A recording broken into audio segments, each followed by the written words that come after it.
chegamos à nossa edição de número 35. Já aproveitando aqui para deixar os nossos agradecimentos à professora Valdísia, que disse que em especial estaria acompanhando a edição, onde a Agnes, de apenas 8 anos, participou. Valdísia, obrigada por estar acompanhando as nossas edições. Quero deixar também um abraço carinhoso a Andréia Alencar, a nossa entrevistada da edição anterior, que disse que foi uma experiência única. E eu quero dizer que a gente é que agradece por sua participação, uma história muito bonita e que as pessoas curtiram muito estar acompanhando um pouco da sua história. Gratidão. Quem também deixou um comentário foi a amiga Silvana Alves Feitosa, falando em especial sobre a matéria do STR, um curso de qualificação profissional, e que inclusive vai ser comentado nesta edição. Ela disse que esses acontecimentos são importantíssimos e devem ser divulgados para a sociedade. A gente entende a importância e é por isso que a gente sempre está trazendo essas matérias com tais temáticas para vocês. Eu sou o Franco Costa do Forró Vaqueiro Bonifá, passando aqui só para mandar um abraço todo especial à galera do Umbutu Notícias. Olha, melhor site, entrevista e muito mais. Olha, vale a pena você curtir. Umbutu Notícias. É isso aí. E no giro da semana, Festa Black White movimenta a comemoração do Dia dos Professores em Nova Olinda. Numa realização da Prefeitura Municipal e da Secretaria de Educação, o evento foi uma noite para se homenagear os professores do nosso município. E dentre os homenageados, 3 pessoas em especiais se destacaram: Dona Maria Cordeiro, professora aposentada; Luciana Brito, professora coordenadora da 18ª CRED; e a professora doutora Laudeci Martins. Nomes tão importantes para a educação da nossa região e também para o nosso município. Ainda no giro da semana, a nova olindense Thaís Amorim estreia no Miss Plus Size Ceará 2019. Ao todo, foram 19 candidatas participantes desta edição do concurso. Thaís Amorim se classificou entre as 10 finalistas. A gente aproveita aqui para parabenizá-la por estar participando desta edição do concurso e representando a nossa região, uma vez que ela já tem o título de Miss Plus Size Cariri. E Cariri, já tinha participado de algum concurso antes? De Miss não, já participei de concurso de modelo. É a primeira vez que eu estou no Miss Ceará e está sendo uma experiência incrível.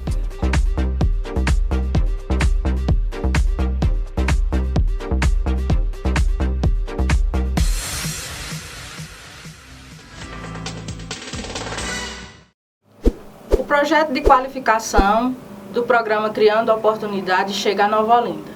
O STR traz o curso de mecânica de motos, atendendo a 20 alunos, com carga horária de 100 horas aulas e tendo conclusão no mês de novembro.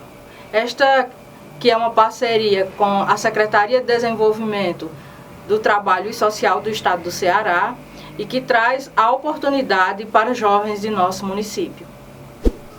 Num oferecimento de Agência Clique, Granja Aqui Frango, Madeireira Madre Sul, Clínica Life, Conceito Livraria Café, Dr. Valdizar Grangeiro, Barbearia Heleno Barbershop, Centro de Educação Básica SEB, Flor de Açúcar e Cavalheiros Barbershop Cariri.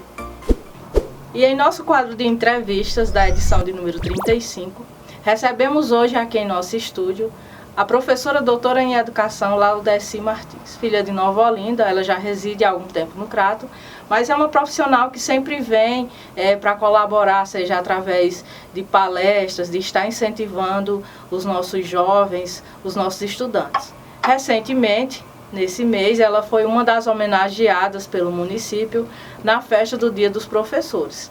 Então, uma pessoa que está qualificada, a falar sobre a educação, principalmente diante desse contexto desafiador que vivemos. Então, Laudeci, seja bem-vinda ao nosso quadro de entrevistas. Bom, agradecer a oportunidade de estar aqui mais uma vez. Como eu estava falando para você, há 9 anos eu estive nesse lugar, nesse papel, de conversar com você e me ocorre quanta coisa que aconteceu em 9 anos, inclusive no campo da educação também, Então, Agradecer a você pela oportunidade. Bom, hoje a gente sabe que nós, né, novolindenses, temos você como referência, né? Uma pessoa que conseguiu vencer, que conseguiu se destacar em um campo e que ainda tem dado sua contribuição ao voltar aqui para o nosso município.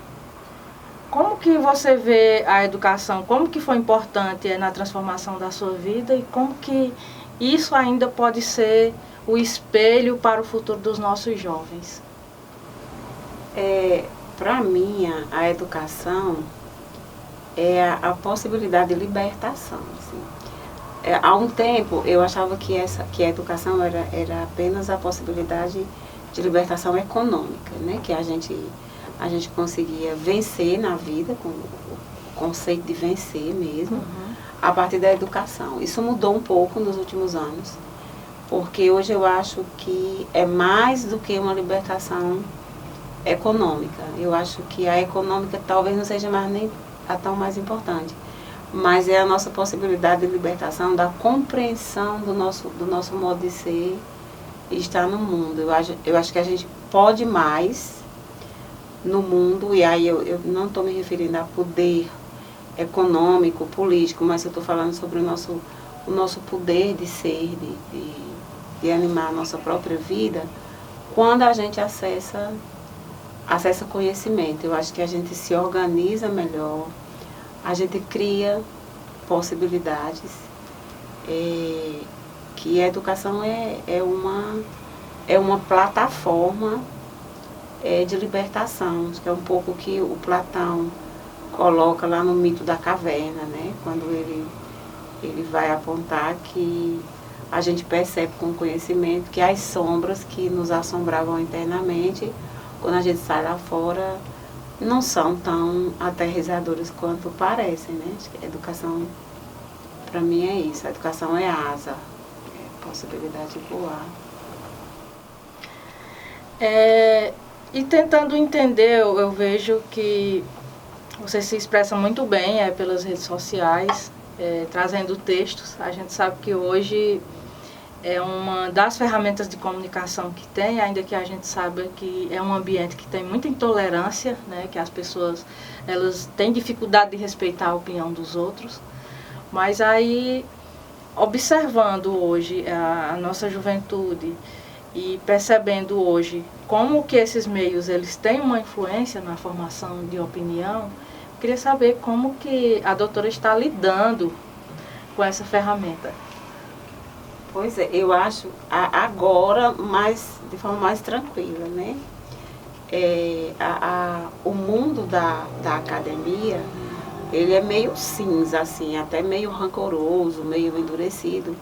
E tem uma verdade que ainda sobrevive, infelizmente, de que o conhecedor científico, doutor, pós-doutor, seria aquele indivíduo distante, aquele indivíduo sombrio, até no modo de se apresentar, no modo de falar, no modo de se relacionar. Eu nunca concordei com isso. Eu acho que eu quebrei esse lugar desde que eu entrei na universidade como professora. Eu nunca modifiquei o meu modo de existência por ter saído.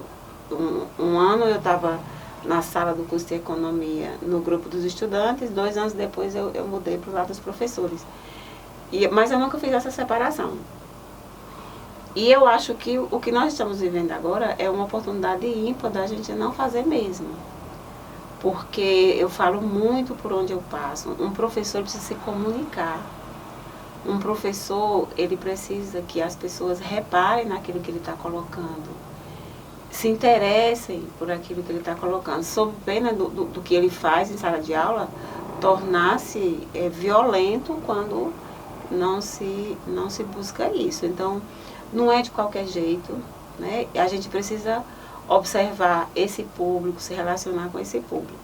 Nesse sentido, eu acho que principalmente para nós professores, que já temos uma certa distância de idade dos nossos alunos, os alunos da graduação, eu acho a rede social, por exemplo, uma ferramenta incrível, porque ela dá um laço de possibilidade entre o público, os estudantes, e os professores. Confesso que, no meu caso, né, eu estou aprendendo a mexer com isso. Tem alguns colegas que ainda são fechados, né? Às vezes as pessoas falam até de forma, assim, diria que questionável, né? A professora é muito blogueirinha, né? E eu falo, mas não tem problema nenhum. Eu quero é me comunicar. Houve uma época que eu me comunicava só escrevendo artigos. Agora eu escrevo opinião na rede social. Agora eu comecei a gravar vídeos e tá tudo bem, assim, eu quero me comunicar. E também não imagino que vai chegar o dia em que eu vá parar de me comunicar, porque eu não saberia o que fazer se eu não puder me comunicar com os alunos, entendeu? Acho que é uma ferramenta que a gente não tem noção ainda o potencial que ela tem. Acho que a gente está aprendendo ainda. Bom, não tão intenso como há alguns anos aqui atrás, mas hoje a gente sabe que boa parte dos universitários de Nova Olinda ainda dependem de uma universidade pública para fazer sua primeira graduação. E muitos ainda se dirigem até a URCA para obter esse título inicial. Só que a gente tem visto que a educação está passando por muitos dilemas, né? Inclusive cortes em bolsa de pesquisa, onde a gente sabe que é muito importante para o estudante desenvolver o lado científico, o lado de pesquisador. E diante de todo esse contexto, como que a doutora vê isso, como que isso afeta a universidade pública e a possibilidade desse jovem ele chegar até a universidade? Primeiro que é um momento de uma política de morte, assim, morte literal mesmo da nossa existência enquanto espaço público. Nós temos escassez de praticamente tudo.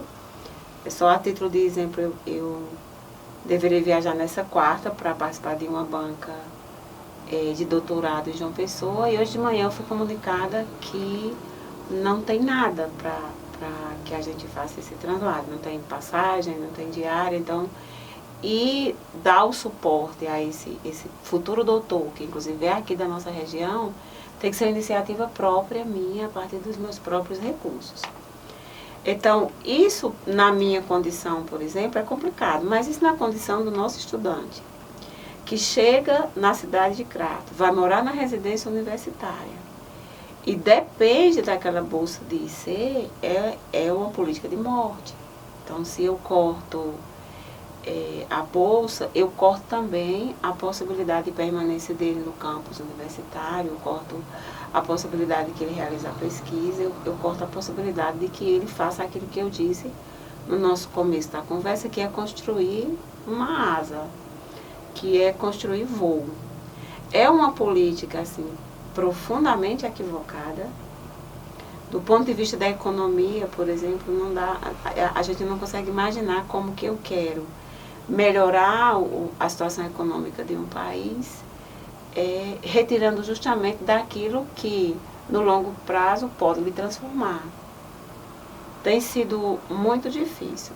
Por outro lado, a resistência, né, que acho que tanto se falou quando a gente começou esse momento político do Brasil, ela está se dando assim de uma forma muito bonita, porque nós estamos sendo convidados é eufemismo, mas nós estamos obrigados a inventar nossas estratégias. E assim, a gente tem circulado muito mais, a gente tem se dado muito mais as mãos, a gente tem criado muito mais alternativas, né? Alternativas solidárias de participação, e ao mesmo tempo a gente tem denunciado que nós estamos passando por isso, e a gente não pode desistir, assim, nem professores e nem os alunos, porque a gente tem que construir um outro futuro, um outro momento. E se a gente fugir, correr para casa, deixar de fazer as coisas que nós estamos nos propondo, então a nossa possibilidade de voltar a ter essa asa, ela vai diminuir muito mais. Eu costumo dizer, Lucélia, que a gente acha que determinados momentos políticos que a gente vive, eles querem tirar da gente a nossa condição de existência através da renda, através da inserção. Mas antes disso, eu acho que eles querem tirar da gente a alegria. Porque aí se a gente perde a alegria, a gente perde a animação, a gente perde a vontade de fazer. Eu acho que uma das primeiras coisas que o fascismo quer é que a gente entristeça. E aí eu acho que a maior resistência que a gente pode ter agora é não perder a possibilidade de sorrir, ir nos lugares, conversar, dar entrevista, ir na rede social, sorrir, reunir os amigos, fazer alimentação solidária, fazer a vaquinha para bancar a viagem de um aluno que vai para um evento. Eu acho que é isso, a gente está num momento de muito aprendizado. Porque eu não gosto da ideia de demonizar as coisas, sabe? Uhum. Eu acho que nós temos todos essa luz e essa sombra. A gente que vai ativar, vai fazer esse jogo de ativação. Então eu não gosto de demonizar. Então nós estamos num momento de pura sombra e lá nós morreremos. Eu acho que não, acho que nós não morreremos. Nós vamos reinventar o mundo. E talvez reinventar o mundo para um terceiro lugar que não os que a gente já está acostumado. Num oferecimento de Case Comigo, Case Bem, Doutora Ayala Enges, Dr. Marcos Renato Enges, Vereador Thier Feitosa, Santuário da Divina Misericórdia, Escritor Geraldo Ananias, Vaqueiro Bom de Farra, Darkson Carvalho, Óticas Unique e Drogaria Venâncios. Aí esse mês a gente comemorou o Dia do Professor e aí tem uma coisa que eu tenho observado assim com uma certa frequência. Geralmente no início do ano eu entro numa sala de aula com cerca de 45 alunos, aí começo a falar de sonhos, o que eles estão pensando quando chegar no terceiro ano, quem quer ser professor. Às vezes um aluno levanta o braço. Aí eu fico pensando, o que está acontecendo? Será que a nossa profissão se tornou tão desafiadora assim, a tal ponto que não está mais entre os sonhos e a opção dos jovens? Eu vou me inspirar nos filhos dos agricultores familiares, né? Quando a gente faz pesquisa com os agricultores, tem algum tempo que eu não faço, acho que uns 5 anos, mas a última vez que nós estivemos no campo, uma das preocupações que a gente tinha era que os filhos dos agricultores familiares declaravam que não gostariam de permanecer no setor rural, gostariam de trabalhar com outra coisa. Isso, à época, eu ficava preocupada porque eu dizia, como que esse setor vai existir se a gente tiver a população mais jovem sumindo daí? A população não sumiu, a agricultura familiar continua a pleno vapor. E eu imagino que algo semelhante acontecerá com a nossa profissão. Porque a nossa profissão, ela é marcada pela ideia de que nós somos frágeis do ponto de vista da renda, né? Que o professor seria aquela profissão que teria uma rentabilidade menor, que nós somos desafiados por conta do contexto, né, que nós enfrentaríamos salas de aulas, que se você observar algumas pessoas falando, é completamente fora da realidade, né, que seria como se fosse um verdadeiro campo de batalha que nós vamos encontrar nas salas de aula. Mas, independente disso, a nossa profissão, pelo menos para mim, eu preciso continuar defendendo e eu gosto de fazer isso, é uma das profissões mais libertadoras que existe. Entende? Até porque um professor não só aquele sujeito que está lá na sala de aula. Um professor é alguém que constrói conhecimento, não são professores, são pesquisadores, né? Existem professores hoje que atuam exclusivamente, a gente já falou aqui sobre rede social, existem professores hoje que trabalham exclusivamente alimentando canais de YouTube. Então, eu acho que o que vai acontecer não é que a gente vai desaparecer, a gente vai se transformar. É outra linguagem. Esse material que a gente está produzindo aqui, ele pode tranquilamente ser utilizado em um ambiente escolar, em um debate escolar sobre o tema da educação, as coisas que a gente está conversando. Mas isso nem está sendo produzido na ideia, né, que a gente sempre tem, de que vai existir um quadro, uma professora, enfim. Então, não é sobre a morte do trabalho do professor. é sobre a reinvenção desse lugar. Agora, isso eu acho que é muito importante. E eu nem estou me referindo a reinventar metodologias, assim, a gente agora vai trabalhar de outra forma. Eu estou me falando, né, a gente se reinventar como gente, na própria relação com as pessoas e com os nossos alunos. Isso é um desafio. Isso é um desafio. Hoje eu comentava com pessoas pela manhã que eu estou fazendo um trabalho nas escolas de ensino médio do Juazeiro, e a principal demanda das diretoras é trabalhar a questão socioemocional dos professores. E aí, nesse diálogo que eu tive com uma pessoa de manhã, eu disse, há 10 anos, há 9 anos, quando a gente estava dando entrevista aqui para vocês, as oficinas que as pessoas queriam que a gente fizesse nas escolas de formação de professores, elas eram conteudistas. Então, a gente vai trabalhar sobre novas formas no ensino de matemática. Aí eu lembro que era muito comum a gente fazer oficina sobre jogos pedagógicos, né? Como é que a gente vai fazer para trabalhar sistema de equação, mas de forma mais lúdica. E vários campos do conhecimento que a gente sempre ia, mas sempre com a questão de traduzir, encontrar metodologias que traduzissem melhor um conteúdo. O que eu tenho observado nesses anos mais recentes? É como se a questão do conteúdo tivesse resolvido. E tá. Eu acho que não tem nenhum conteúdo que um professor precise trabalhar que se ele dedicar um final de semana a assistir aulas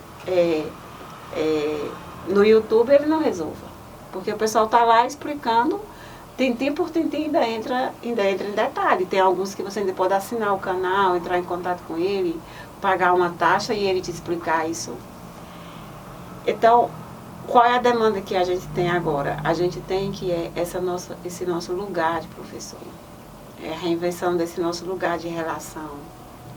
Esse nosso lugar de potência de existir a partir dos nossos alunos, das nossas escolas. Então, acho que por isso a demanda agora por conteúdos menos endurecidos da questão conteudista e mais das relações. Acho que as escolas estão gritando, eu tenho ouvido isso das diretoras por onde eu passo. Hoje eu estive com duas escolas da rede estadual, 2 escolas grandes do Juazeiro, acho que é uma amostra representativa.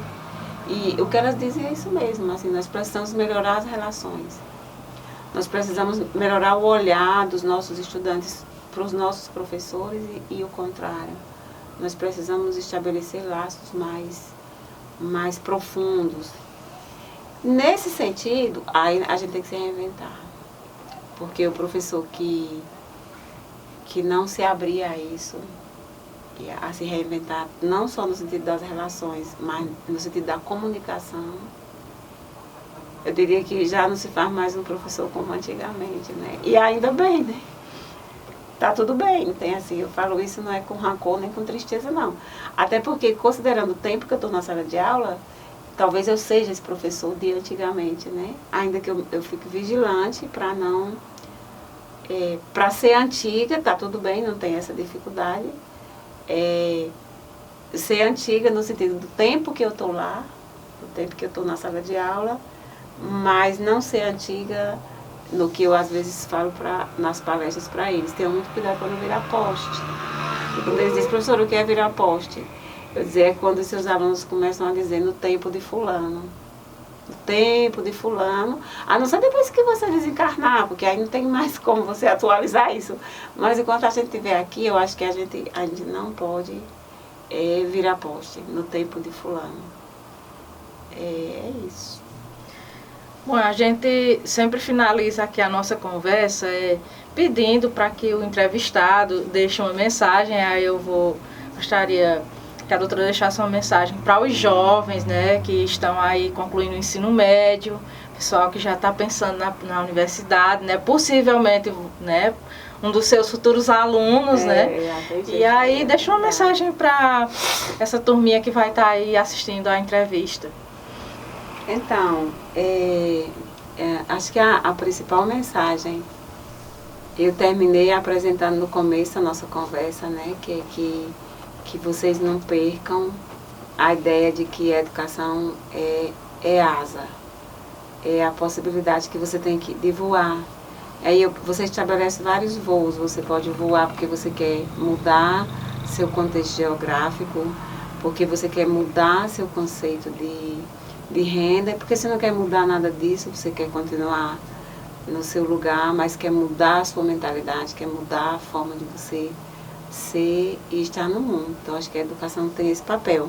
Mas não é de qualquer jeito e nem é puramente pelo pensamento positivo. Eu tenho questionado muito isso, assim. Pensar positivamente que você vai conseguir construir essa asa é bom, porque um ambiente de positividade vai te ajudar a conseguir. Mas depois dessa inspiração do eu quero, eu vou, eu consigo, aí vem a transpiração. Então veja aí quais são suas fragilidades, procure superar essas fragilidades, se é de escrita, se é de leitura, e aí sim você constrói sua asa. Porque boa vontade aliada à disciplina não tem como dar errado. Pode até não ser para hoje, pode não ser para agora, pode ser que o teu projeto de vida demande um tempo maior do que uma semana, né? O Enem é daqui a uma semana. Sim. Então, eu imagino que talvez o seu projeto demande mais do que uma semana. Eu espero que você já venha há mais tempo preparando esse ambiente para esse momento. Mas, se não for, também está tudo bem. As coisas são processuais. Alguns processos são mais longos. Agora, não pode perder de vista uma coisa. Tem que ter a vontade de construir essa asa e os elementos para construir essa asa. E aí é um laço, junto à fita da inspiração com a fita da transpiração, não tem como dar errado. Não deu para mim e também não dará para você. Eu estou certa disso. Bom, a gente aproveita para agradecer por sua participação, né, por essa conversa. Com certeza será um assunto que tanto vai interessar os educadores, a outros profissionais e também para os alunos, né, porque a gente tentou aqui envolvê-los também nessa nossa conversa. Então, assim, gratidão por ter aceito o nosso convite e vir aqui até o nosso estúdio para gravar. Eu que agradeço, assim. Eu vou, se vocês me chamam, eu vou, né? Eu faço um esforço imenso para vir, porque aí agora eu já deixei mensagem para os estudantes, vou deixar para os professores, ainda tem um tempinho aí. Sim. Eu acho que é isso mesmo, gente. A gente tem que ir, a gente tem que construir, a gente tem que conversar com as pessoas. Desde que eu comecei a ser professora aqui, eu defendo isso. A gente precisa estar na frente. Nossa profissão é uma profissão de palco. É uma profissão que a gente tem que estar construindo com as pessoas. Agora, mais do que nunca, nós precisamos estar nesse lugar. Porque agora o que nós estamos defendendo é a nossa profissão e o nosso lugar de ser estar no mundo, que é a educação. Então, também tenho muita gratidão por a oportunidade. Tenho muito afeto também por vocês, né? Tanto por quem está aqui na entrevista, como por quem está ali atrás das câmeras. Tenho muita gratidão, tenho muito afeto. Gosto muito de fazer as coisas aqui em Nova Olinda. Nova Olinda é minha base afetiva. E é isso aí. Se vocês chamam, eu venho e converso bastante. Passaria o resto da noite aqui conversando, mas acho que isso não chega a ser um defeito, não. Ser professor é isso também. Obrigada. No oferecimento de Construtora JR Araújo, Sindicato dos Trabalhadores Rurais, Agricultoras e Agricultores Familiares de Nova Olinda, Imprepostes Nova Olinda, Professora Célia Dias, Shop do Criador, Doutora Vilian Alves, Biomédica, Laileide Carneiro, Gestora Lúcia Santana, Dr. Kleber Max e Farmácia Campinas. E na 48ª edição do maior evento de moda da América Latina, São Paulo Fashion Week, a grife Amapô levou peças com a participação do nosso mestre Expedito Celei. Cores, desenhos, design da moda do nosso mestre coloriram a passarela, que também contou com uma homenagem bem nordestina. Por exemplo, o próprio ritmo do forró nordestino invadiu a passarela durante o desfile. A Amapô, através da coleção Sertão, numa parceria com o Senac Ceará, contou ainda com a inspiração e também com pessoas aqui da nossa região que contribuíram com as peças que foram levadas até a passarela. Não é a estreia dele na São Paulo Fashion Week, do Mestre Expedito Celeiro, mas foi uma participação marcante por levar a nossa cultura.